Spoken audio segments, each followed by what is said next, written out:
اعوذ باللہ من الشیطان الرجیم بسم اللہ الرحمن الرحیم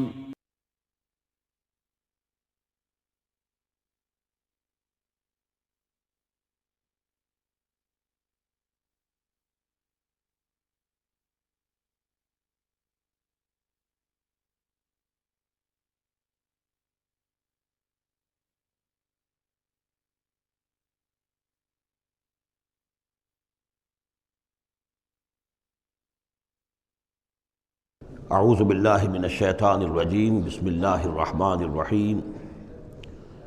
جند ما ہنالک مہزوم من الاحزاب کذبت قبلہم قوم نوح وعاد وفرعون ذو الاوتاد وثمود وقوم لوط واصحاب الایکۃ اولئک الاحزاب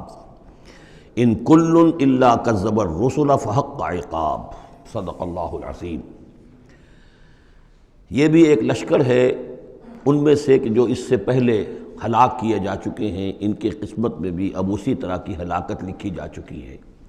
اگلی آیتوں میں ذکر ہو رہا ہے جیسے قوم نوح، قوم ہود، اور اسی طریقے سے ذو الاوتاد، فرعون، ثمود اور قوم لوط، یہ سب ہلاک ہوئی ہیں۔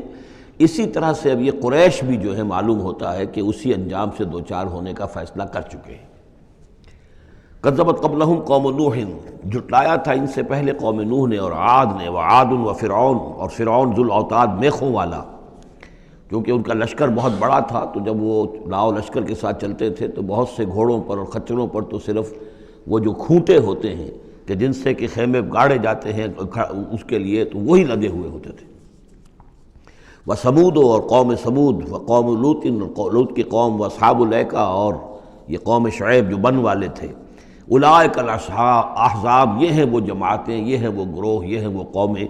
کہ جو ہلاک ہو چکی ہیں۔ ان کل الا کذب الرسل، ان سب نے رسولوں کی تکذیب کی، فحق عقاب، تو وہ میرے سزا کے اور میری عقوبت کے مستحق ہو گئے۔ وما ينظر هؤلاء الا صيحة واحدة ما لها من فواق، اور یہ لوگ بھی اب منتظر نہیں ہیں مگر صرف ایک چنگھاڑ کے، ایک ہی چنگھاڑ ہوگی ہماری طرف سے، ما لها من فواق، جس میں کوئی وقفہ نہیں ہوگا، یہ ایک مسلسل۔ آپ دیکھیں کہ اگر کوئی زوردار آواز مسلسل چلے تو یہ انسان کی ہلاکت کا ذریعہ بن جائے گی۔ کبھی کبھی لاؤڈ سپیکر میں خرابی ہوتی ہے اور اس کی گونج پیدا ہوتی ہے، بسا اوقات نماز کے دوران اس کا تجربہ ہوتا ہے، تو جو کیفیت پھر ہو جاتی ہے انسان کی، حالانکہ وہ چند سیکنڈز کی بات ہے، 1-2 منٹ کی بات ہے، لیکن اگر زوردار آواز مسلسل چلے، ویسے بھی آج ہمیں معلوم ہے کہ یہ ساؤنڈ ویوز جو ہوتی ہیں یہ بھی ایک قسم کی انرجی ہے، اور ان ساؤنڈ ویوز کے ذریعے سے بھی یہ سارے کا سارا جو نظام ہے درم برم ہو سکتا ہے۔ یہ اگر اتنی زوردار ویوز ہوں تو ان سب کو توڑ پھوڑ کر رکھ دیں گے جو کہ مادی یہ اس وقت عالم ہے۔ تو ان وما ينظر هؤلاء، مطلب اللہ تعالیٰ کو کوئی اور بہت بڑا کوئی کام کرنے کی ضرورت نہیں ہوتی قوموں کو ہلاک کرنے کے لیے، ایک چنگھاڑ، وما ينظر هؤلاء الا صيحة واحدة ما لها من فواق، لیکن وہ رکے گی نہیں، بیچ میں دم نہیں لے گی، مسلسل۔ وقالوا ربنا عجل لنا قطنا قبل يوم الحساب، اور وہ کہہ رہے ہیں، اور یہ وہ استہزان کہا کرتے تھے کہ پروردگار یہ جو محمد کہہ رہا ہے صلی اللہ علیہ وسلم کہ ہمارا کوئی حساب کتاب ہونا ہے، تو جو ہماری بیلنس شیٹ ہے وہ ہمیں ابھی دے دے، یوم الحساب سے پہلے ہمیں تو ابھی وہ ہمارا بتا دے کہ کیا ہماری بیلنس شیٹ ہے۔ قطنا، چٹھی ہماری، پچھلے زمانے میں جو چٹھے بنتے تھے، کاروبار کا سالانہ چٹھا بنتا ہے کہ یہ آمد، یہ خرچ اور یہ بچت۔ ربنا عجل لنا، جلدی دے دے ہمیں، لنا قطنا، ہماری چٹھی، ہمارا کریڈٹ اور ڈیبٹ بیلنس جو ہے، بیلنس شیٹ دے دے، قبل یوم الحساب، اس یوم الحساب سے پہلے۔ اصبر علی ما یقولون، اے محمد صلی اللہ علیہ وسلم آپ صبر کیجئے جو کچھ یہ کہہ رہے ہیں۔ واذکر عبدنا داود، اور آپ تو ذرا تذکرہ کیجئے داود کا، ہمارے بندے داود کا، ذل اید، جو بڑی قوت والا تھا، انہ اواب، اور ساتھ ہی وہ بہت ہی رجوع کرنے والا تھا اللہ کی جناب میں۔ انا سخرنا الجبال معہ، ہم نے تو اس کے ساتھ پہاڑوں کو مسخر کر دیا تھا، یسبحن بالعشی والاشراق، جو اس کے ساتھ ہی تسبیح کرتے تھے اس کی آواز میں آواز ملا کر، شام کو بھی اور صبح کے وقت بھی۔ والطیر محشورا، اور پرندے بھی کہ جو جمع کر دیے جاتے تھے، جو ان کے ساتھ مل کر حمد کے ترانے الاپتے تھے۔ کل لہ اواب، یہ سب کے سب اللہ کی طرف رجوع کرتے تھے، یا یہ کہ یہ سب کے سب رجوع کرتے تھے حضرت داؤد کی طرف، اور پھر داؤد جو ہے وہ گویا کہ ان سب کے ساتھ اللہ کی جناب رجوع کرتے تھے۔ وَشَدَدْنَا مُلْكَهُ وَآتَيْنَاهُ الْحِكْمَةَ وَفَصْلَ الْخِطَابَ، اور ہم نے اس کی جو حکومت تھی اسے خوب مضبوط کیا تھا، اور ہم نے اسے حکمت عطا کی تھی، اور فصل الخطاب بھی عطا کیا تھا، یعنی فیصلہ کن بات کہنے کی صلاحیت، ایسی بات کہی جائے جس سے کہ لوگ سب مطمئن ہو جائیں کہ ہاں یہ بات ٹھیک ہے، فیصلہ کن بات ہو، دو ٹوک ہو، اور یہ کہ سب کے لیے موجب اطمینان ہو۔ وَهَلْ أَتَاكَ نَبَأُ الْخَصْمِ، اب یہ جو 3-4 واقعات اس صورت میں آ رہے ہیں یہ مشکلات القرآن میں سے ہیں۔ اس کی وجہ یہ ہے کہ یہ ہیں واقعات، لیکن ان کی یہاں پہ صرف اشارے کنائے میں قرآن نے تذکرہ کیا ہے۔ ان کی تفصیل کے لیے اگر ہم رجوع کرتے ہیں تورات کی طرف تو وہاں ہمیں کچھ قصے ایسے ملتے ہیں کہ جو انبیاء کی شان سے پوری طرح مطابقت نہیں رکھتے، لہذا ایک بہت ہی یوں سمجھیے کہ ایک ہمارے لیے شش و پنج کا مسئلہ ہے کہ مفسرین واقعہ تو اس طرح کا ہے، معلوم ہوتا ہے کہ کہیں کوئی خطا ہوئی ہے اور ہو جاتا ہے، آخر نبی اور رسول جو ہے وہ بھی سب اللہ کے بندے تھے، اور اللہ تعالیٰ کی طرف سے خصوصی حفاظت ان کی ہوتی تھی، وہ معصوم ہوتے تھے بئی معنی، یہ نہیں کہ ان کے اندر کوئی غلطی کا رجحان ہی کبھی پیدا نہیں ہو سکتا تھا، وہ تو اگر یہ رجحان ہی پیدا نہ ہوتا تو فرشتے ہوتے، پھر وہ انسان نہ رہتے، جب تک وہ انسان تھے تو اس رجحان کے پیدا ہونے کی نفی ہم نہیں کر سکتے، لیکن یہ کہ اللہ انہیں بچا لیتا تھا، روک لیتا تھا۔ تو وقت کے اوپر بچا لینا، روک لینا، جیسے حضور کے بارے میں آتا ہے کہ آپ اپنی وہ نوجوانی کے دور میں حضور فرماتے کہ 2 مرتبہ میں نے ارادہ کیا کہ وہ جو میلے ہوتے تھے جہاں پر کچھ وہ قصے کہانیاں ہوتی تھیں، وہاں پر فوش گوئی بھی ہوتی تھی، شاعر جو ہیں وہ ایسے ایسے اپنے قصیدے سناتے تھے، اپنے معاشقوں کی تفاصیل بیان کرتے تھے، تو 2 مرتبہ حضور کہتے ہیں میں نے ارادہ کیا کہ میں بھی ان میں جاؤں، دیکھوں کیا ہوتا ہے، وہاں پہ میں بھی شریک ہوں،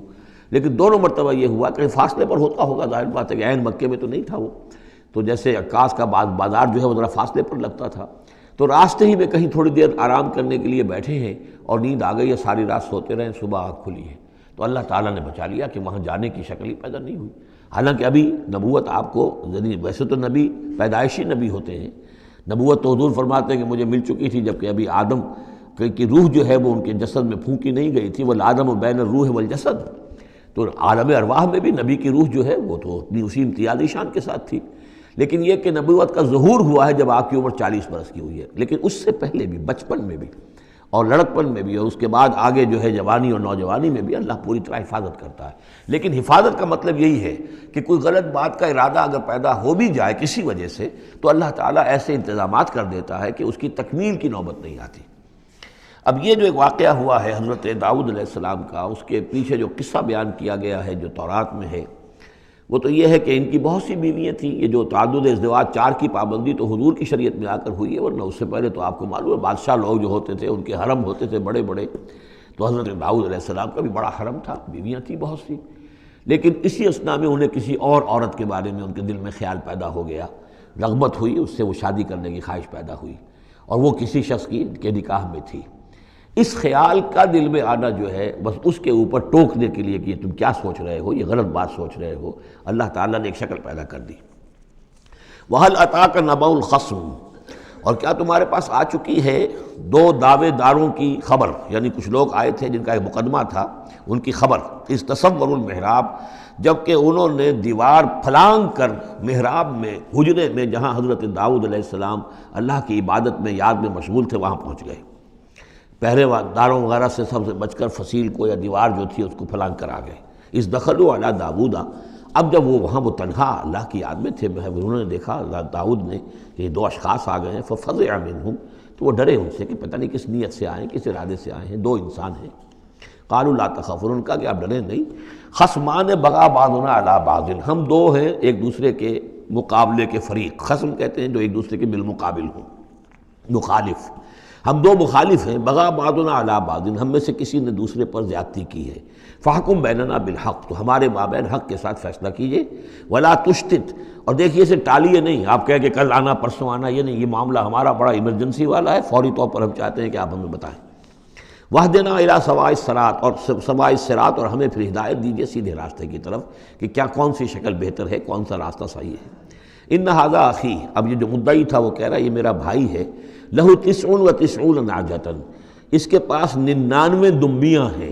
یعنی اس کا جو ہے بہت بڑا جو ہے ریوڑ ہے اس کے پاس، ولی نعجۃ واحدہ، میری ایک ہی دمبی ہے۔ اصل میں اس تورات کے واقعے کو اگر ہم سمجھیں تو اس کا مطلب یہ ہے کہ ایک شخص کے پاس 99 بیویاں ہیں، میرے پاس صرف ایک بیوی ہے۔ فقال اکفلنیہا، اب وہ کہہ رہا ہے کہ یہ بھی مجھے دے دے۔ وعزنی فی الخطاب، اور اس نے مجھے دبا لیا ہے، یعنی دباؤ ڈال رہا ہے مجھ پر، پریشرائز کر رہا ہے۔ جو گفتگو کرتا ہے تو بڑے زوردار انداز میں کرتا ہے۔ قال لقد ظلمک بسؤالک بسؤال ناجتک الی نعاجہ، حضرت داؤد نے فوراً کہا کہ یہ تو بڑی ظلم کی بات ہے، واقعتاً اس نے بہت ظلم کیا تمہارے اوپر کہ تمہاری دمبی جو ہے اب اس پر بھی اس کی نظر ہے اور وہ اس کو چاہتا ہے تم سے لے لے اور اپنی دمبیوں میں اس کو بھی شامل کر لے ریوڑ میں۔ وَإِنَّ كَثِيرًا مِنَ الْخُلَطَاءِ لَيَبْغِي بَعْضُهُمْ عَلَى بَعْضٍ، اور یقیناً جن لوگوں کا معاملہ مشترک ہوتا ہے، قریبی رشتہ دار ہوتے ہیں، قرابت دار ہوتے ہیں، جس کو پنجابی میں شریکہ کہتے ہیں، یہ شریکے والوں میں ہوتا ہی ہے کہ ایک دوسرے پر کوئی زیادتی کر بیٹھتے ہیں۔ وَإِنَّ الْخُلَطَاءَ كَثِيرًا مِنَ الْخُلَطَاءِ لَيَبْغِي بَعْضُهُمْ عَلَى بَعْضٍ، کوئی ایک دوسرے پر زیادتی کر بیٹھتے ہیں۔ إِلَّا الَّذِينَ آمَنُوا وَعَمِلُوا الصَّالِحَاتِ، سوائے ان کے کہ جو صاحب ایمان ہوں اور نیک عمل والے ہوں۔ وَقَلِيلٌ مَّا هُمْ، اور ایسے لوگ بہرحال کم ہوتے ہیں، زیادہ تعداد میں نہیں ہوتے۔ وَظَنَّ داؤد أَنَّمَا فَتَنَّاهُ، اس پر اچانک خیال آیا داؤد کو کہ یہ تو اصل میں سارا معاملہ جو ہے اللہ تعالیٰ نے مجھے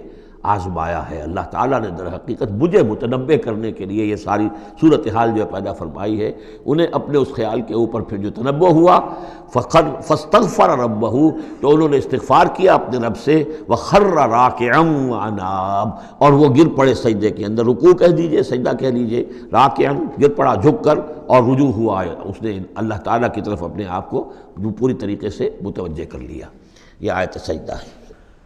یہ جو بھی اسرائیلی روایت اس سلسلے میں آئی ہے، اس کے ضمن میں حضرت عبداللہ ابن عباس رضی اللہ تعالیٰ عنہ کا ایک اثر بھی موجود ہے اسی نوعیت کا، یعنی ان کا قول بھی موجود ہے۔ اب یہ نہیں کہا جا سکتا کہ وہ مرفوع انہوں نے سنا ہو حضور سے، یا یہ کہ وہ صرف جو ہے روایت انہوں نے یہود سے سنی ہو اور اسی کو بیان کر دیا ہو، واللہ عالم۔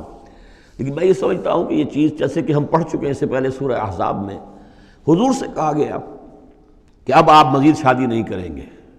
وَلَوْ أَعْجَبَكَ حُسْنُهُنَّ، وہاں پر بھی کوئی پردہ تو نہیں ڈالا گیا۔ ہو سکتا ہے کہ کوئی خاتون جو ہے آپ کی طبیعت میں آمادگی پیدا ہو جائے کہ آپ اس سے نکاح کریں، لیکن اب آپ خواہ وہ آپ کو پسند بھی آ جائیں، لیکن آپ اب نکاح نہیں کریں گے۔ تو یہ جو انسانی تقاضے ہیں، ظاہر بات ہے کہ انبیاء کا معاملہ جو ہے، جیسے کہ میں نے عرض کیا، بشریت تو ان کے ساتھ ہوتی ہے اور بشری تقاضے بھی ہوتے ہیں، لیکن نبی معصوم ہوتا ہے اس معنی میں کہ ان کا اس طرح کا کوئی اگر خیال ہو بھی جائے تو اس کی تکمیل اللہ نہیں ہونے دیتا، حفاظت کر لیتا ہے، اسی کا نام ہے عصمت انبیاء۔ فغفرنا لہ ذلک، تو ہم نے وہ جو بھی معاملہ تھا ہم نے معاف کر دیا اسے۔ وَإِنَّ لَهُ عِندَنَا لَزُلْفَىٰ، اور وَحُسْنَ مآب، اور یقیناً ہمارے پاس داؤد کا لیے بہت اونچا مرتبہ ہے اور بہت اچھا ٹھکانہ ہے، جہاں وہ جب لوٹ کر آئے گا تو بہت اعلیٰ مقام ہم عطا کریں گے۔ یا داؤد انا جعلناک خلیفۃ فی الارض، ہم نے کہا کہ اے داؤد ہم نے تمہیں زمین میں خلیفہ بنایا ہے، تمہیں حاکم بنایا ہے۔ فاحکم بین الناس بالحق، تو لوگوں میں جو فیصلے کرو معاملات کے حق کے ساتھ کرو۔ ولا تتبع الہویٰ، اور دیکھو اپنی خواہش کی پیروی نہ کرو۔ فیضلک عن سبیل اللہ، اگر اپنی خواہش کی پیروی کرو گے پھر تو وہ تمہیں لازماً گمراہ کر دے گی، بھٹکا دے گی اللہ کے راستے سے۔ ان الذین یضلون عن سبیل اللہ لہم عذاب شدید، یقیناً وہ لوگ جو بہک جاتے ہیں یا بھٹک جاتے ہیں اللہ کے راستے سے، ان کے لیے تو بڑا سخت عذاب ہے۔ بما نسوا یوم الحساب، یہ بھٹکنا ہوتا اسی لیے ہے کہ انہیں آخرت یاد نہیں رہتی، بسبب اس کے کہ وہ بھول جاتے ہیں حساب کے دن کو۔ وہ یوم آخر اگر یاد رہے، آخرت کی زندگی کا یقین رہے، تو پھر انسان جو ہے سیدھا رہتا ہے۔ وما خلقنا السماء والارض وما بینہما باطلا، اور ہم نے جو کچھ کے آسمانوں میں ہے اور زمین میں ہے اور جو کچھ ان کے مابین ہے اسے بیکار پیدا نہیں کیا۔ اب یہ وہی لفظ آ گیا ہے دوبارہ جو سورہ آل عمران میں تھا، ربنا ما خلقت ھذا باطلا سبحانک فقنا عذاب النار۔ اس کے علاوہ سورہ مومنون میں آ چکا ہے، افحسبتم انما خلقناکم عبثا وانکم الینا لا ترجعون۔ تو یہ عبث اور بیکار کام کرنا اللہ کی شان سے بہت ہی سمجھیے کہ بعید ہے۔ ذالک ظن الذین کفروا، یہ گمان تو ان لوگوں کا ہے جنہوں نے کفر کیا ہے۔ فویل للذین کفروا من النار، تو ہلاکت اور بربادی اور تباہی ہے ان کافروں کے لیے آگ کی۔ ام نجعل الذین آمنوا وعملوا الصالحات کالمفسدین فی الارض، ذرا یہ سوچیں کیا ہم ان لوگوں کو جو ایمان لائے اور جنہوں نے نیک عمل کیے بنا دیں گے ویسا جیسا کہ وہ لوگ ہیں کہ جنہوں نے زمین میں فساد مچایا؟ یعنی یہ سوچو کہ دنیا میں کچھ لوگ ہیں نیکوکار ہیں، بھلائی کے کام کر رہے ہیں، کچھ ہیں بدماش ہیں، شریر ہیں، بد امنی پیدا کرتے ہیں، لوٹ مار کرتے ہیں، لوگوں پر ظلم کرتے ہیں، تو اگر آخرت نہ ہو تو پھر تو بڑا ظلم ہو گیا۔ یہ نیکوکار تو گھاٹے میں رہ گئے، بدماش عیش میں رہے، جن کے لیے کوئی اسکروپلز نہیں ہے، کوئی اصول نہیں ہے، ان کے لیے نہ دیانت ہے نہ امانت ہے، کچھ نہیں ہے، جہاں داؤ لگ جائے، جہاں ہاتھ پڑ جائے وہ حاصل کرنے کے لیے تیار ہے، اپنی تمام خواہشات کی جو ہے وہ تکمیل کرنے کے لیے ہر دم جو ہے وہ تیار ہیں، دیکھتے نہیں جائز ہے کہ ناجائز ہے، تو وہ تو پھر نفع میں رہے۔ اگر کوئی آخرت نہیں ہے تو پھر نفع میں وہ رہے، گھاٹے میں یہ رہے۔ جو بیچارے بچ بچ کر چلتے ہیں، کسی کا دل نہ میں دکھا دوں، کسی کا حق نہ مار لوں، کسی پر زیادتی نہ کر بیٹھوں، میں حلال کھاؤں، جائز کھاؤں، محنت سے اور سچ بولوں، جھوٹ نہ بولوں، وہ تو پھر گھاٹے میں رہیں گے۔ آخرت ہونا لازمی ہے، اس کا تو مطلب یہ کہ پھر دنیا بیکار پیدا ہوئی۔ اگر آخرت نہیں ہے تو پھر انسانی زندگی کا، خصوصاً انسان میں جو اخلاقی حص ہم نے پیدا کی ہے، یہی تو ہے جو حیوان میں اور انسان کے درمیان بہت بڑا فرق ہے۔ ان کی جبلت ہے صرف، باقی کوئی اخلاقی حص ان کے اندر نہیں، لیکن انسان کے اندر تو اخلاقی حص ہے، جبلت بھی ہے اور اخلاقی حص بھی ہے۔ تو اس اخلاقی حص کا نتیجہ کیا نکلا؟ الٹا نکل رہا ہے، تو نتیجتاً دلغور ہونا چاہیے۔ ام نجعل الذین آمنوا وعملوا الصالحات کالمفسدین فی الارض ام نجعل المتقین کالفجار، کیا ہم اپنے متقی بندوں کو برابر کر دیں گے ان فاجروں اور فاسقوں کی؟ کتاب انزلناہ الیک مبارک، یہ کتاب ہے قرآن جو اے نبی ہم نے آپ پر نازل کی ہے، مبارکن بہت بابرکت ہے۔ یہ برکت کے لفظ کو یہاں سمجھ لیجئے، برکہ عربی زبان میں کہتے ہیں کسی شے میں سے اس کے خیر کو نکالنے والی شے، وہ برکت ہے۔ کوئی شے پوٹینشلی آپ میں ہے لیکن یہ کہ وہ ڈورمنٹ پڑی ہوئی ہے، سوئی ہوئی ہے، اور اس کو آپ ایکسپلائٹ نہیں کر رہے، استعمال نہیں کر رہے، آپ کو اس کا شعور بھی نہیں ہے، احساس بھی نہیں ہے۔ کوئی شے جو آپ کو اس کا احساس دلا دے، پھر آپ اپنی اس صلاحیت کو استعمال کریں، ایکسپلائٹ کریں، اسے بروئے کار لائیں، وہ شے برکت والی ہوئی۔ تو یہ لفظ آتا ہے قرآن مجید میں، یا تو بام مبارکہ، باران رحمت، بارش برستی ہے، زمین میں وہ پوٹینشل رویدگی موجود ہے، ڈورمنٹ ہے، بیج پڑے ہوئے ہیں، پانی آتا ہے، جذب ہوتا ہے، آسموسس شروع ہوتا ہے، پانی داخل ہوتا ہے بیج کے اندر، وہاں کو حرکت شروع ہوتی ہے، اب وہاں سے وہ جو رویدگی نکل رہی ہے اور وہ بیج جو ہے اس سے اب دو پتیاں نکلی ہیں، تو مام مبارکہ۔ اسی طرح یہ کتاب مبارک ہے اس معنی میں کہ انسان کے اندر اللہ نے جو خیر ودیت کیا ہوا ہے، موجود ہے، اس کی روح میں ہے نور تجلی بھی اسی خاک میں پنہاں، غافل تو نرا صاحب ادراک نہیں ہے، وہ ہے تمہارے اندر، لیکن یہ کہ وہ ڈورمنٹ ہے، اس کو نکال کر برآمد کرنا، اس کو سامنے لانا، اس نیکی کو بروئے کار لانا، اس روح کی اور روحانیت جو ہے اس کی نشو و نما، اس کا پروان چڑھنا، یہ اس کتاب کا نتیجہ ہے۔ تو یہ کتاب مبارک ہے، کتاب انزلناہ الیک مبارک لیدبروا آیاتہ ولیتذکر اولو الالباب، یہ مبارک ہے، بابرکت ہے، تاکہ وہ تدبر کریں اس کی آیات پر، اور تاکہ جو ہوش مند لوگ ہیں وہ اس سے سبق حاصل کریں۔ وَوَهَبْنَا لِدَاوُودَ سلیمان، اور ہم نے داؤد کو سلیمان جیسا بیٹا عطا کیا، نعم العبد، بہت ہی اچھا بندہ تھا ہمارا، انہ اواب، اور یقیناً وہ بھی ہماری طرف رجوع کرتا رہتا تھا، ہماری طرف ہی رجوع رہتا تھا، توجہ رکھتا تھا، دھیان ہمارے ساتھ لگائے رکھتا تھا۔ اذ ورد علیہ بالعشی الصافنات الجیاد، جب یہ کہ شام کے وقت ان کے سامنے پیش کیے گئے، یعنی جیسے انہوں نے پہلے ہم پڑھ چکے ہیں کہ انہوں نے اپنی فوجوں کی انسپیکشن کی تھی، تو وہ فوجیں کہ جو انسانوں کی بھی تھیں، جنوں کی بھی تھی، یوزعون، ان کی ریجیمنٹس بنائی گئی تھیں، بٹالینز بنائی گئی تھیں، اس میں پرندے بھی تھے۔ اسی طریقے سے اب جو گھوڑے رکھے ہوئے تھے جہاد کے لیے، ظاہر بات ہے کہ گھوڑے، کیولری جو ہے وہ تو زمانے میں اصل شے تھی، تو اس کو انہوں نے جو شام کے وقت انسپیکشن پریڈ کوئی ہوئی گھوڑوں کی، تو وَإِذْ عُرِضَ عَلَيْهِ بِالْعَشِيِّ الصَّافِنَاتُ الْجِيَادُ، جو بہت ہی عمدہ، بہت اعلیٰ نسل والے، بہت عمدہ جو گھوڑے تھے، ان کو اس کے سامنے پیش کیے گئے، معائنہ کر رہے تھے حضرت سلیمان۔ فَقَالَ إِنِّي أَحْبَبْتُ حُبَّ الْخَيْرِ عَنْ ذِكْرِ رَبِّي، ہوا یہ کہ اس میں کچھ دیر ہو گئی، شام کا وقت تھا اور سورج جو ہے وہ غروب ہو گیا، عصر کی نماز ان کی قضا ہو گئی، جیسے کہ حضور کی عصر کی ایک نماز قضا ہوئی تھی غزوہ احزاب میں، اور اس پر حضور نے لعنت فرمائی تھی پھر کفار پر کہ ان کی وجہ سے ہماری آج عصر کی نماز،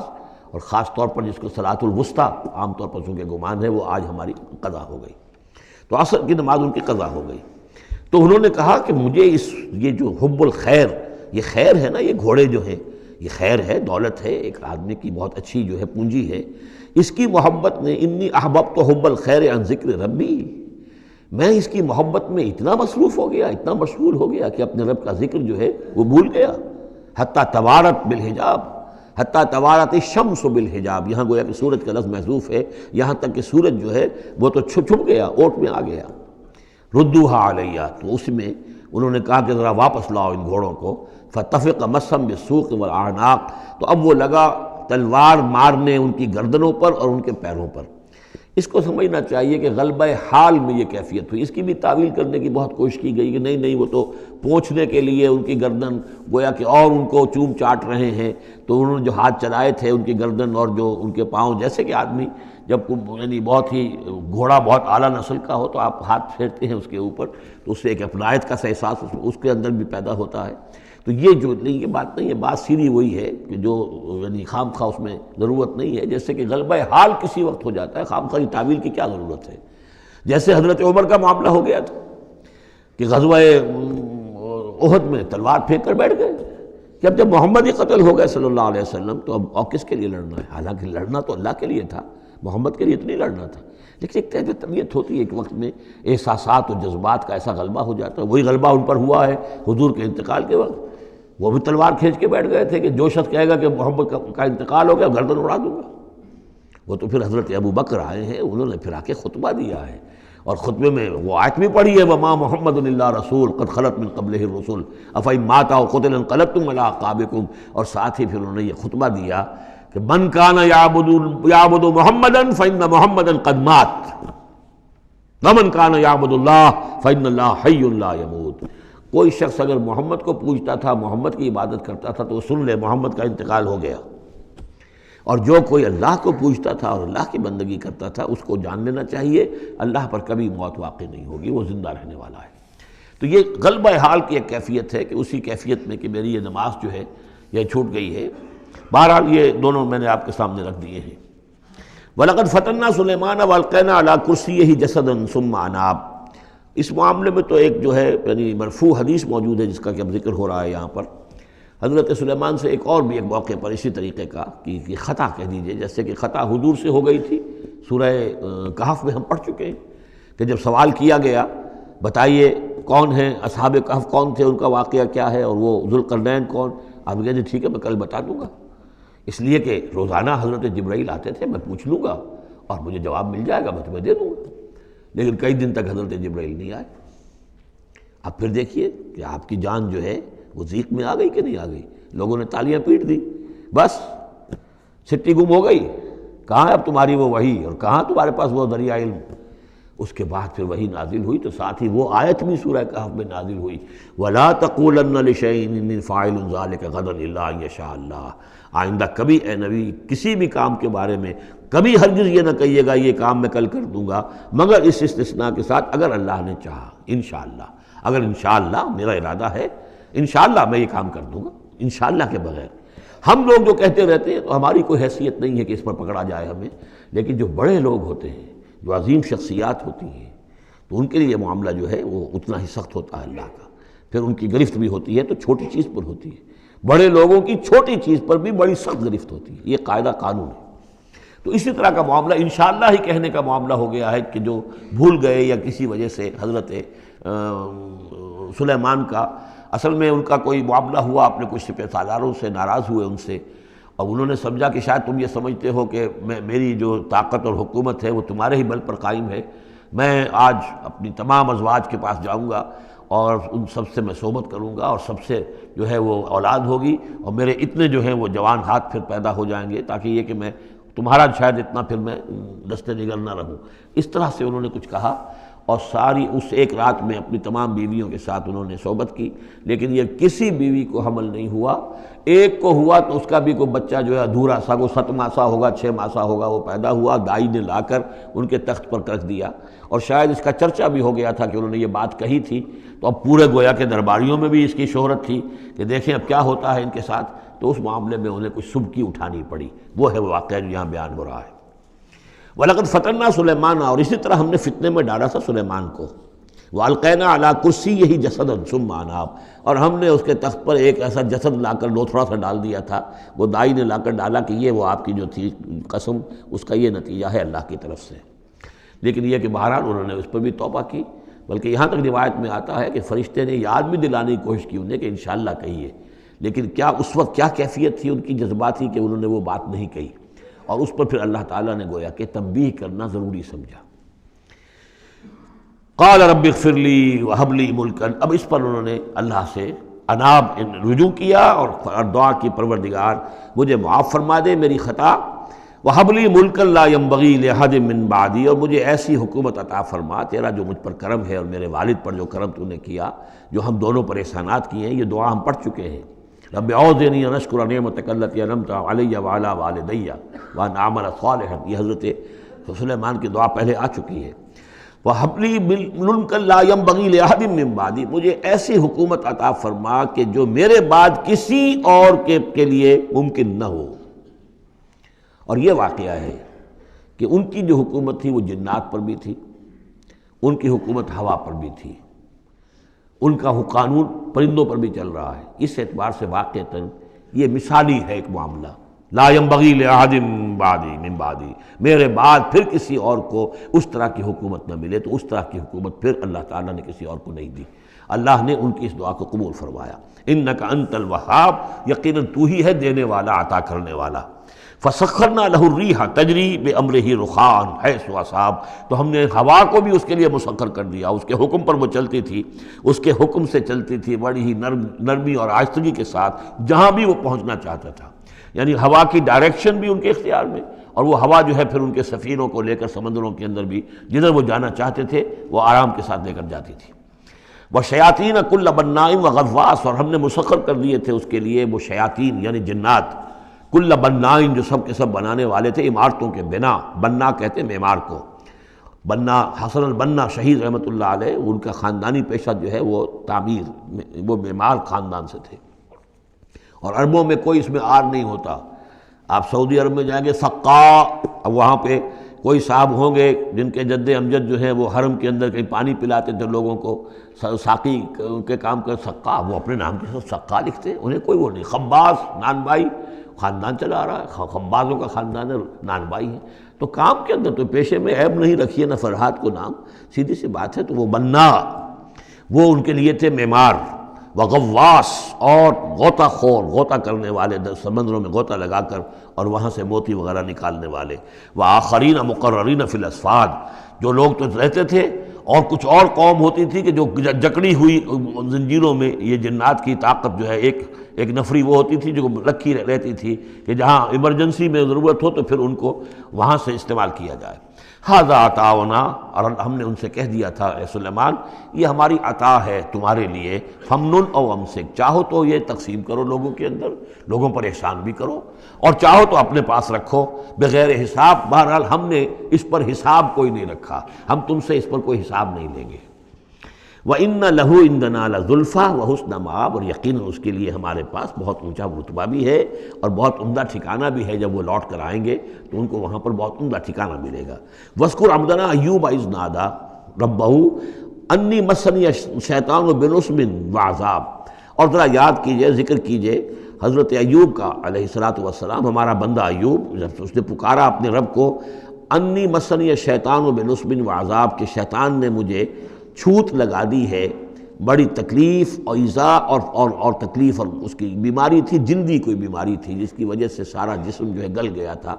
اور اس درجے اس میں کوئی تعفن بھی تھا، کیڑے بھی پڑ گئے تھے کہ ان کی اہلیہ، بیوی، بچے ایک وقت تک تو انہوں نے خدمت کی، جب تک کی پھر بعد میں آ کر سب ہمت ہار کر ان کو چھوڑ کر چلے گئے تھے۔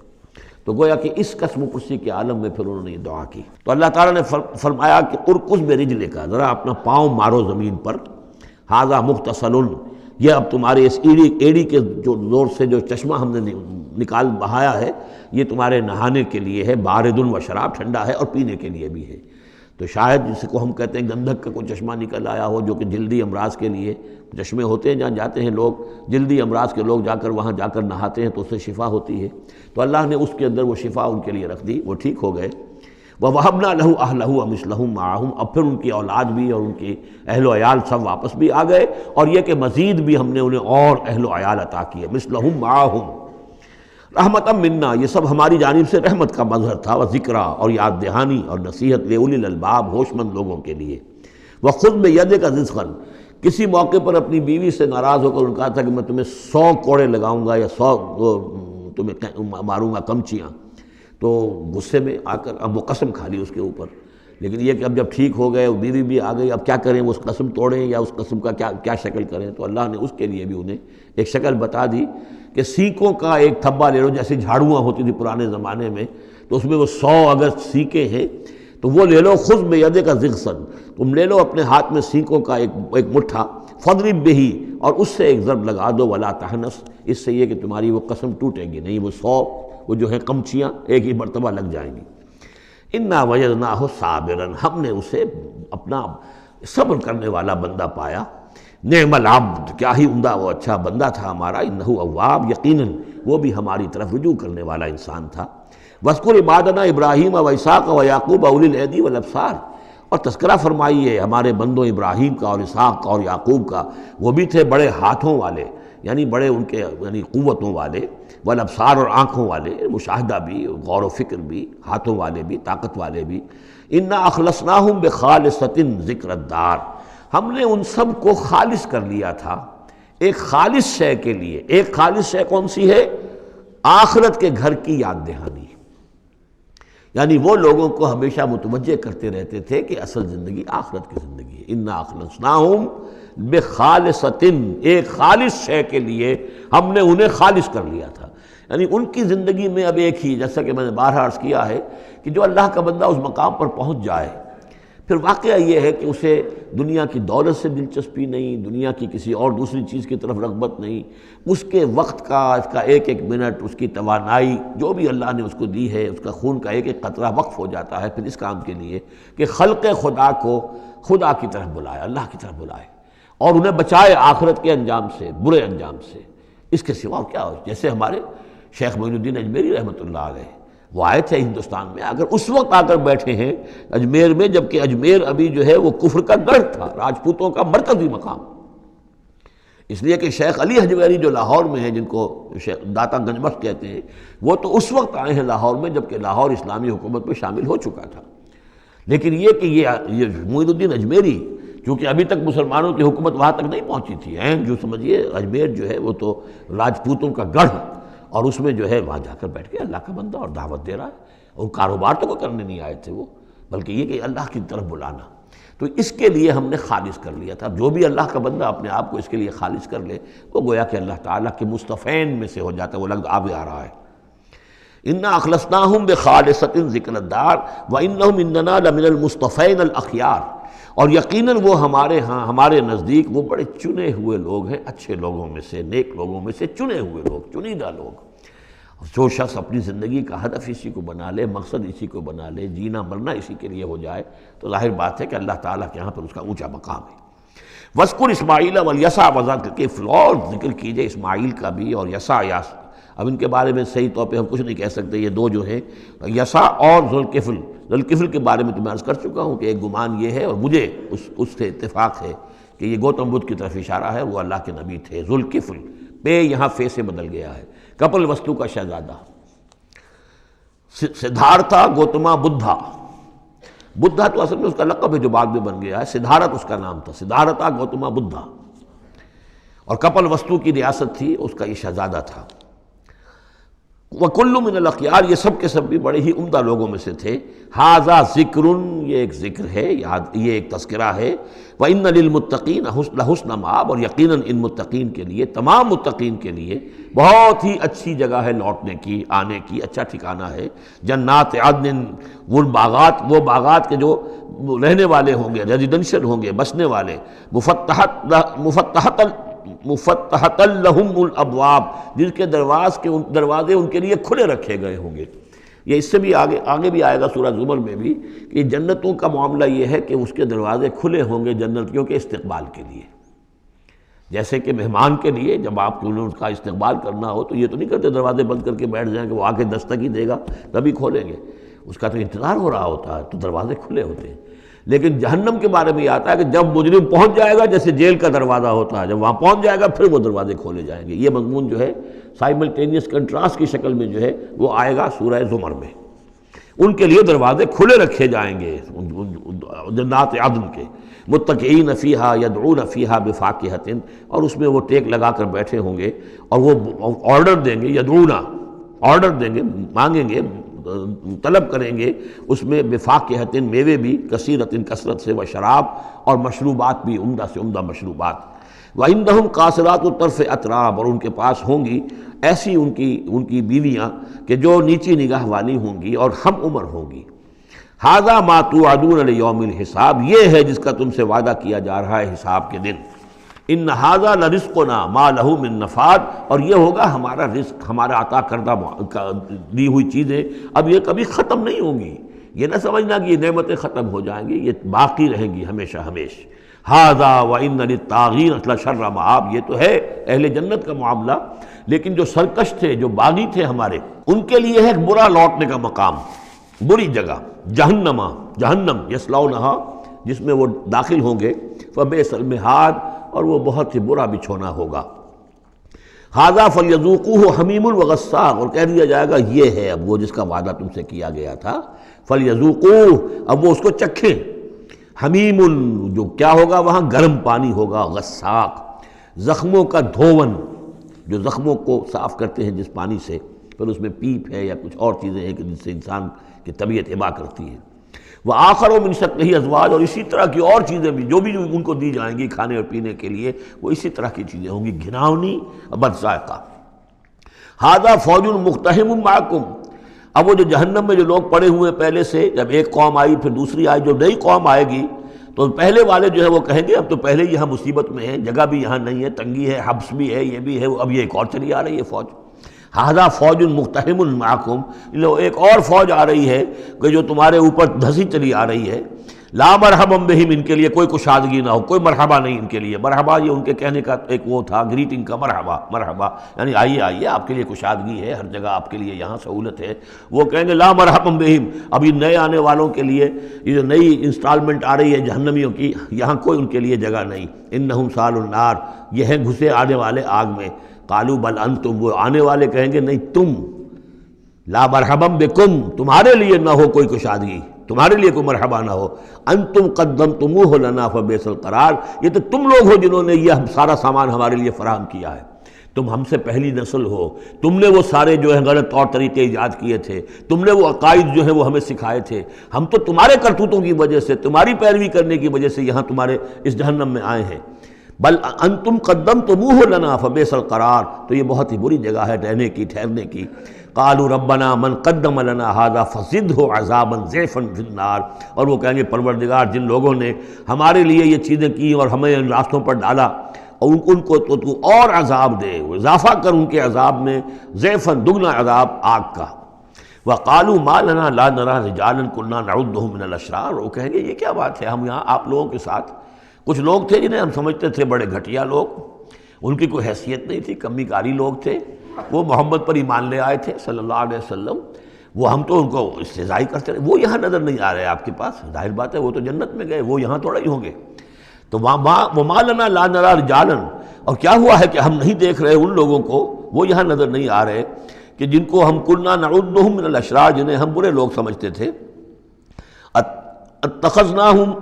سخریا، کیا ہم نے ان کو صرف ایسے ہی جو ہے ایک یعنی ہنسی ٹھٹا بنا لیا تھا، ام زاغت عنہم الابصار، یا ہماری نگاہیں جو ہیں ان سے کج ہو گئی ہیں، دیکھ نہیں پا رہی ہیں، ہم انہیں دیکھ نہیں پا رہے، ہماری نگاہیں جو ہیں ان سے چوک رہی ہیں۔ ان ذالک لحق تخاصم اہل النار، تمہیں یقین رکھنا چاہیے کہ یہ سب کچھ جو ہم بیان کر رہے ہیں حق ہے، یہی جھگڑا اور یہی جو ہے ان جہنمیوں کے مابین یہی تکرار ہوگی۔ قل انما انا منذر، کہہ دیجئے نبی کہ میں تو بس ایک منذر ہوں، خبردار کرنے والا۔ وما من الہ الا اللہ الواحد القہار، نہیں ہے کوئی الہ معبود سوائے ایک اللہ کے جو الواحد ہے، اکیلا ہے اور قہار ہے، پوری طرح چھایا ہوا ہے۔ رب السماوات والارض وما بینہما العزیز الغفار، وہ آسمانوں اور زمین کا رب ہے، مالک ہے، اور جو کچھ ان کے مابین ہے اس کا بھی العزیز ہے، زبردست، اور الغفار ہے، بخشنے والا۔ قل هو نبأ عظیم، اے نبی کہہ دیجئے یہ ایک بہت بڑی خبر ہے جو محمد لے کر آئے ہیں صلی اللہ علیہ وسلم۔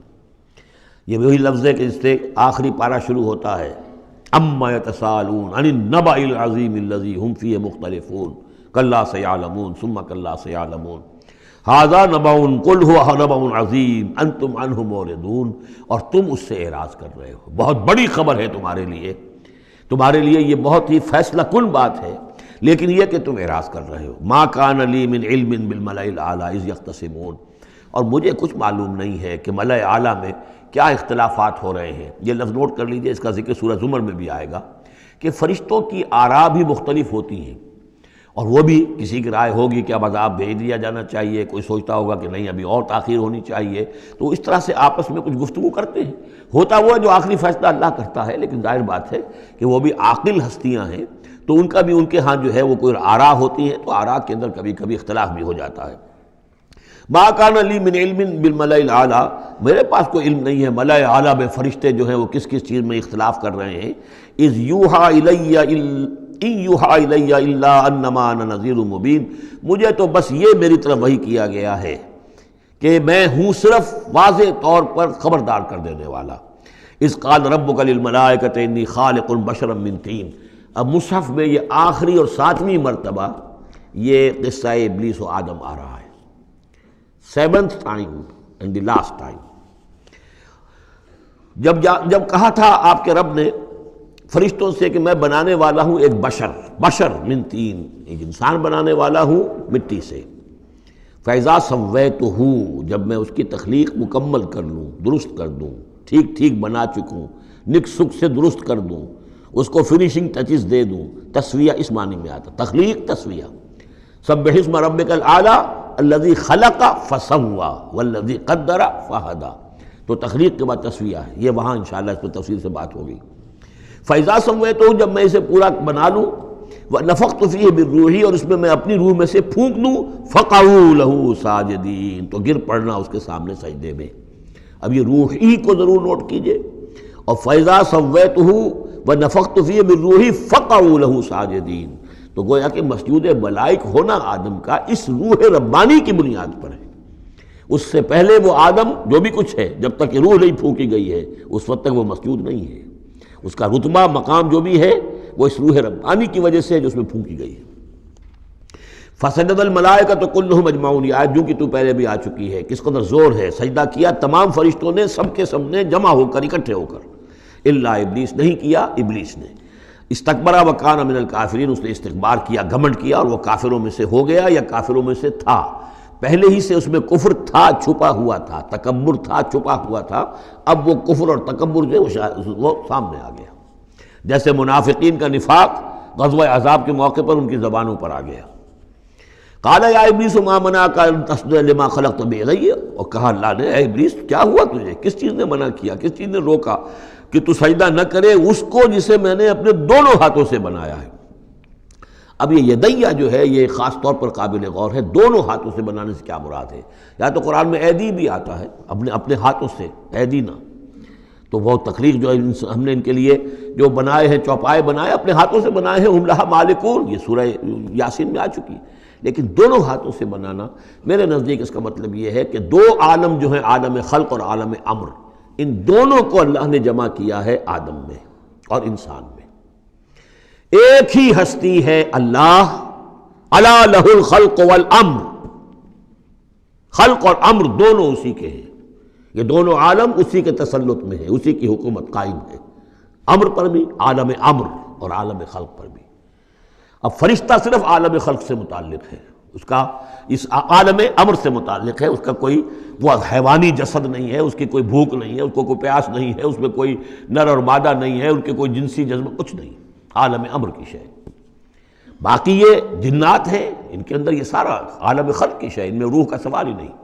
باقی جتنے بھی حیوانات ہیں ارضی، یہ عالم خلق کی شے ہیں۔ انسان واحد مخلوق ہے اللہ کی، جس میں پھر دونوں چیزیں آ کر جمع ہوئی ہیں کہ عالم خلق سے ہے اس کا حیوانی وجود، یہ جسم جو بنا ہے، یہ مٹی سے بنا ہے، اور لیکن اس کے اندر اللہ نے لا کر وہ امانت جو ہے عالم امر کی روح، وہ جو ہے اس کے اندر پھونکی ہے۔ انا عرضنا الامانۃ علی السماوات والارض والجبال فابین ان یحملنها واشفقن منها وحملها الانسان، اس میں بھی میں یہ بات عرض کر چکا ہوں۔ تو خلقتہ بیدی، میں نے اپنے دونوں ہاتھوں سے بنایا اسے۔ اب اس کو استعارے میں بھی لیا گیا ہے اس معنی میں کہ بڑے اہتمام سے بنایا، میں نے دونوں ہاتھوں سے بنایا ہے، تو اشرف المخلوقات ہے۔ وہ بات بھی صحیح ہے کہ اللہ تعالیٰ کی کریشن کا کلائمیکس اللہ تعالیٰ کی یوں سمجھیے کہ اس کی کلائمیکس جو ہے، نقطہ عروج جو ہے اس کی تخلیق کا، وہ انسان ہے۔ قال یا ابلیس ما منعک ان تسجد لما خلقت بیدی استکبرت ام کنت من العالین، کیا تم نے غرور کیا، استکبار کیا، یا تو ہے ہی بہت بڑے درجے میں تھا، کوئی تیرا درجہ بہت بلند تھا؟ قال انا خیر من، اس نے کہا صحیح ہے بات، اے اللہ میں اس سے بہتر ہوں۔ اس کے سامنے روح ہے ہی نہیں، اس کے سامنے صرف آدم کا جسد خاکی ہے، حیوانی ہے، تو جھوٹ نہیں کہہ رہا اس کے اعتبار سے، اس کے مشاہدے کے اعتبار سے بات صحیح ہے کہ یہ تو مجھ سے کم تر ہے۔ خلقتنی من نار وخلقتہ من طین، مجھے تو نے بنایا آگ سے، اس کو بنایا مٹی سے۔ قال فاخرج منہا فانک رجیم، سوال یہ ہے کہ اللہ حکم دے رہا ہے تم سجدہ کرو، تو تم نے اللہ کے حکم کی سے نافرمانی کی ہے نا۔ فاخرج منہا، نکل جاؤ اب یہاں سے، فانک رجیم، تم مردود ہو گئے ہو، وان علیک لعنتی الی یوم الدین، اور اب تم پر آخرت کے دن تک، اگلے وہ جزا و سزا والے دن تک تم پر لعنت رہے گی، میری لعنت۔ قال رب فانظرنی الی یوم یبعثون، اس نے کہا کہ پروردگار پھر مجھے ذرا مہلت دے اس دن تک جب کہ یہ دوبارہ اٹھائے جائیں گے، آدم اور اس کی نسل پوری کی پوری۔ قال فانک من المنظرین، اللہ تعالیٰ نے اسی یعنی استحقار کے انداز میں، ٹھیک ہے جاؤ، تمہیں یہ دی گئی مہلت جو تم نے مانگا ہے، گرانٹڈ۔ الی یوم الوقت المعلوم، اس وقت کے دن تک جو معلوم ہے، طے شدہ ہے، یوم یبعثون جب آنا ہے اس وقت تک کے لیے تمہیں مہلت دے دی گئی۔ قال فبعزتک لأغوینہم اجمعین، اب اس نے کہا جب تو نے مجھے مہلت دے دی ہے تو اے اللہ تیری عزت کی قسم، تیرے اقتدار اور اختیار کی قسم، میں ان سب کو گمراہ کر کے رہوں گا، الا عبادک منہم المخلصین، سوائے اس میں سے تیرے وہ بندے جنہیں تو خود اپنا بنا لے۔ مخلص، مخلص نہیں، مخلص۔ قال فالحق والحق اقول، اب حق ہے اور میں تو کہتا ہی حق ہوں، میری ہر بات حق ہوتی ہے۔ لأملأن جہنم منک وممن تبعک منہم اجمعین، تو میں بھی بھر دوں گا پھر جہنم کو تجھ سے، اور جو بھی ان میں سے تیری پیروی کریں گے ان سب سے جہنم کو بھر کر رہوں گا۔ قل ما اسألکم علیہ من اجر، اب یہ بات بتا کے اب حضور سے کہا جا رہا ہے نبی کہیے میں نے تم سے اس پر کوئی اجرت تو نہیں مانگی، میں تمہیں یہ خبریں سنا رہا ہوں، غیب کی وحی جو مجھے آ رہی ہے وہ سنا رہا ہوں، ازل کے جو واقعات ہیں جو اس وقت ہوئے تھے وہ باتیں بتا رہا ہوں، تو میں نے تو اس پر کوئی تم سے اجرت نہیں مانگی، تم سے کوئی انعام طلب نہیں کیا۔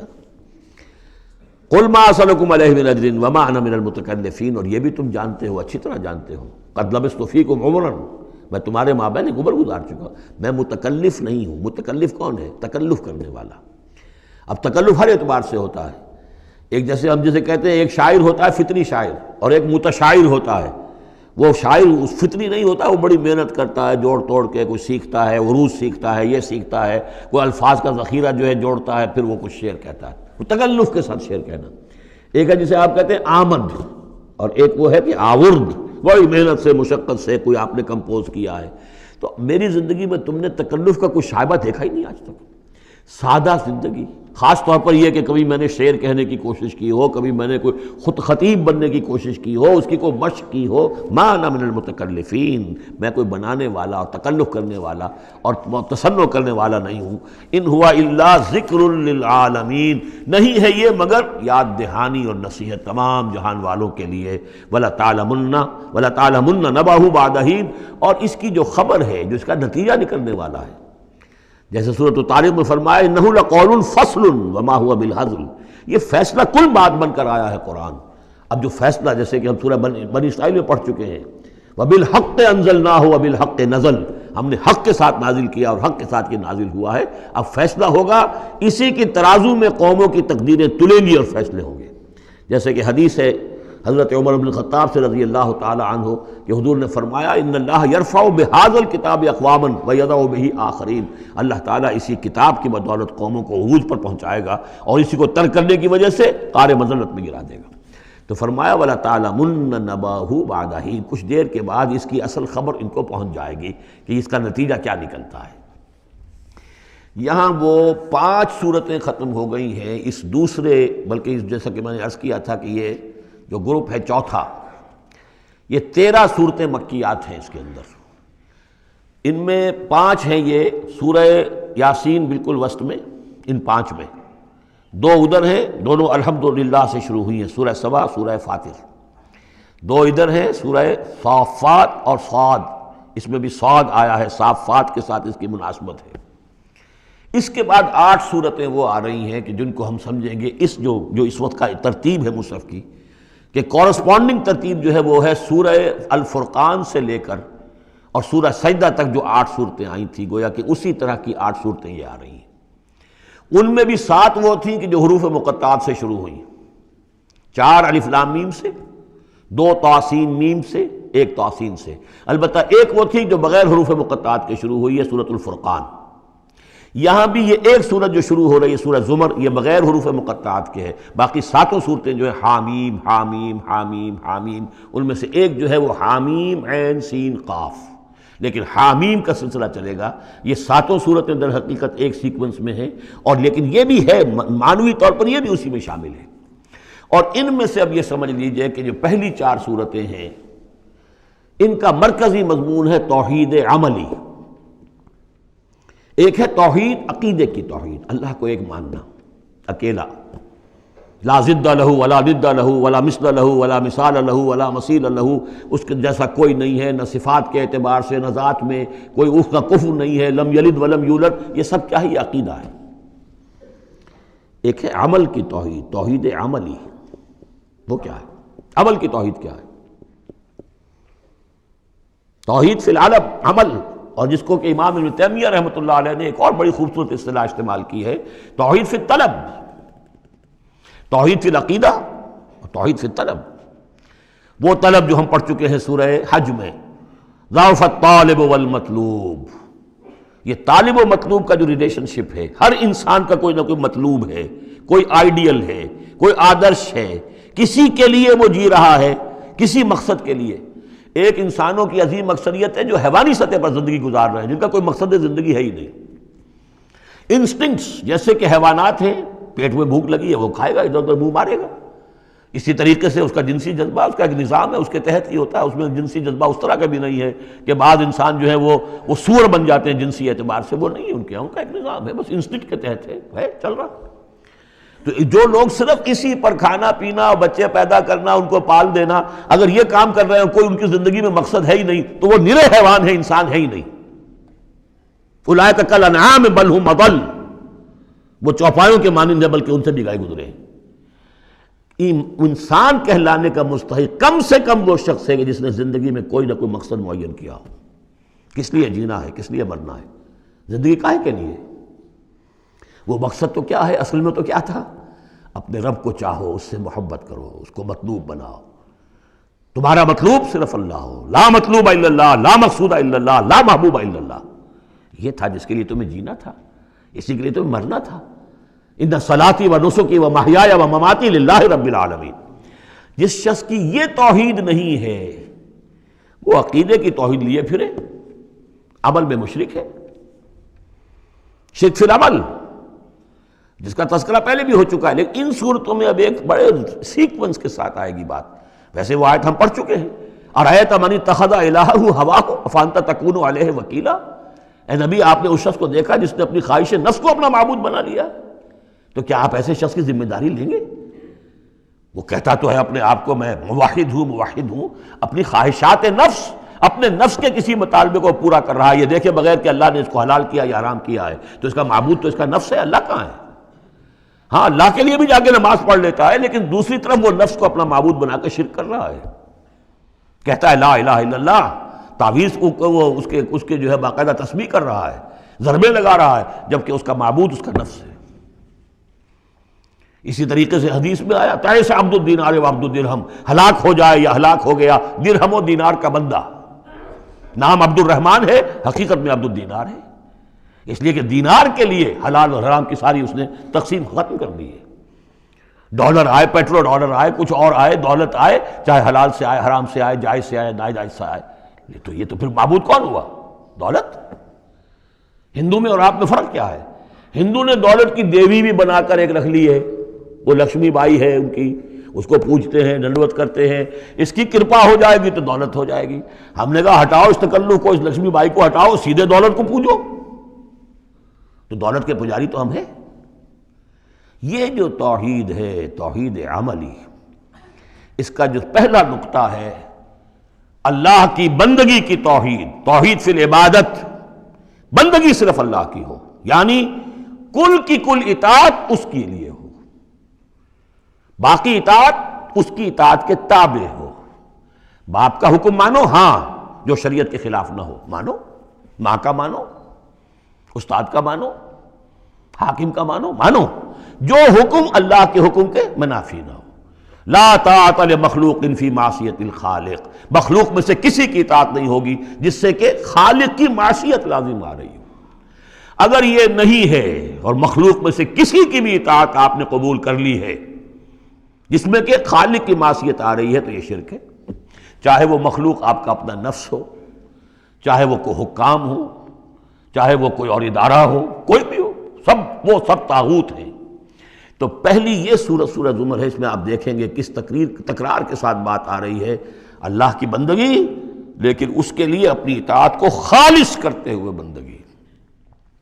چند آیتیں اس کی ہم پڑھ لیتے ہیں، ویسے یہ کہ وقت بہت کم ہے۔ بسم اللہ الرحمن الرحیم، تنزیل الکتاب من اللہ العزیز الحکیم۔ اگلی صورت شروع ہوگی تنزیل الکتاب من اللہ العزیز العلیم، صرف اتنا فرق ہوگا، یہ دونوں صورتیں جوڑے کی ہیں، آپس میں جوڑا ہے، حکیم اور علیم کا فرق ہے صرف، تنزیل الکتاب من اللہ العزیز الحکیم، تنزیل الکتاب من اللہ العزیز العلیم۔ اور یہاں حامیم نہیں ہے، وہاں سے حامیم شروع ہو جائے گا، جیسے سورۃ الفرقان بغیر حروف مقطعات کے ہے، باقی ساتوں صورتیں جو تھیں وہ ہم گن چکے ہیں وہ حروف مقطعات سے۔ اس کتاب کا اتارا جانا ہے اس اللہ کی طرف سے جو العزیز ہے، زبردست ہے، اور الحکیم ہے، کمال حکمت والا۔ انا انزلنا الیک الکتاب بالحق،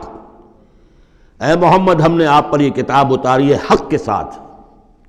فاعبد اللہ مخلصا لہ الدین، بس بندگی کرو اللہ کی، اس کے لیے اپنی اطاعت کو خالص کرتے ہو۔ بندگی ہو رہی ہے، نمازیں پڑھی جا رہی ہیں، عمرے ہو رہے ہیں، حج ہو رہے ہیں، یہ ہو رہا ہے، وہ ہو رہا ہے، اور طاغوت کی اطاعت بھی ہو رہی ہے، حرام خوری بھی ہو رہی ہے، جو کچھ سارا کچھ چل رہا ہے ہماری زندگیوں کے اندر، سودی لین دین بھی ہو رہا ہے، وہ سب کیا ہے؟ یہ تو خالص بندگی تو نہ ہوئی اللہ کی، یہ تو بڑی پالیوٹڈ ہے، اس کے اندر تو بڑی بڑی گندگیاں شامل ہیں۔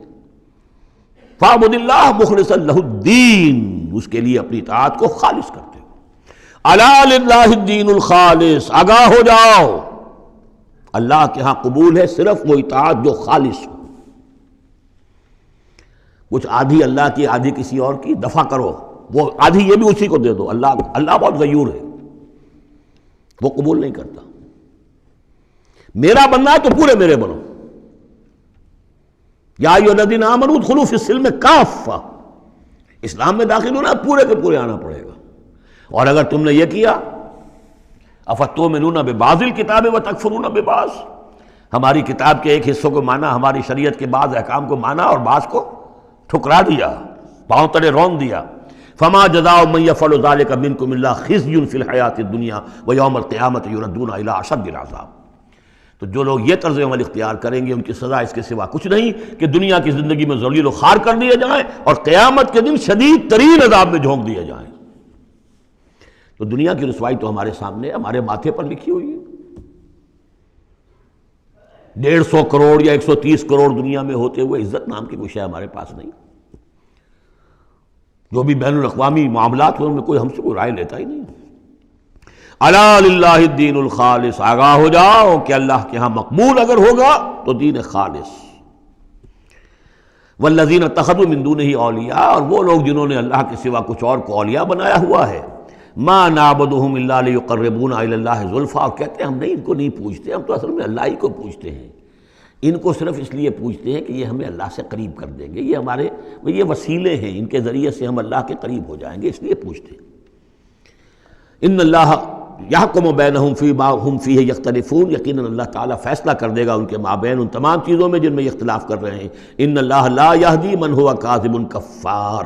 اللہ تعالیٰ ہرگز ہدایت نہیں دیتا ان کو جو جھوٹے ہوں اور ناشکرے ہوں، کفار۔ لو اراد اللہ ان یتخذ ولدا لاصطفیٰ مما یخلق ما یشاء سبحانہ، اگر اللہ کا واقعی ارادہ ہوتا کہ وہ کسی کو اولاد بنائے تو ٹھیک ہے، اپنے جو مخلوق ہے ان میں سے جس کو چاہتا چن لیتا، اس لیے کہ اس کے ہاں اولاد کا تو تصور نہیں ہے، اس کی اولاد کوئی ہے ہی نہیں، ایک خالق ہے، باقی سب مخلوق ہیں۔ تو فرشتے بھی مخلوق ہیں، تو اللہ کو ضرورت کیا پڑی ہے کسی کو اپنا بیٹا بنانے کی یا بیٹی بنانے کی؟ سبحانہ، وہ پاک ہے، هو اللہ الواحد القہار، وہ تو اللہ ہے، اکیلا ہے، قہار ہے، اور خود چھایا ہوا ہے کل کائنات کے اوپر، کل تخلیق، کل مخلوقات کے اوپر اس کی حکومت قائم ہے۔ بارک اللہ لی ولکم فی القرآن العظیم ونفعنی وإیاکم بالآیات والذکر الحکیم۔